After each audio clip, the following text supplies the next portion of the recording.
Clever Promotion comes with an assisted setup, or a wizard that enables you to create a promotion using a simple step-by-step process.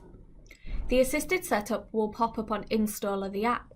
Don't worry if you exit the notification, you can always run it from the assisted setup page. Either way you get to the page, you will be presented with the welcome page. From here, click Next, where you will be prompted to number and name the promotion you are creating. If you have a number series set up for promotions, then click Enter on the number field, otherwise populate it with a unique identifier of your choosing. Enter a description to tell other users what the promotion is about before entering the start and end date for the promotion. This is if you plan on running it for a period of time. If not, simply leave those date fields blank. Once you are happy with the initial setup, click Next. In here, you will refine the promotion by enabling options such as combining the promotion with other promotions if the order qualifies, or allow benefit multiplication if you want a promotion to be multiplied, again if the order meets the criteria multiple times.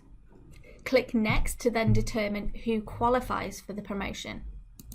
In here, you have a range of options as to who will qualify for the promotion: customer, customer group, or all customers.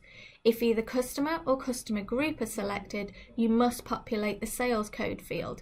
Once your selection has been made, click Next. In this screen, you must determine how the customer or customer group or all customers can qualify for this promotion. This may mean purchasing a certain quantity of items or a certain value of items. Once you have set this up, click Next.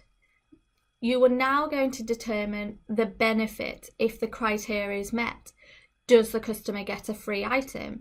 Is there a discount applied to each of the lines? Once completed, click on the Next button to enable the promotion before getting a message to say you have completed creating the promotion.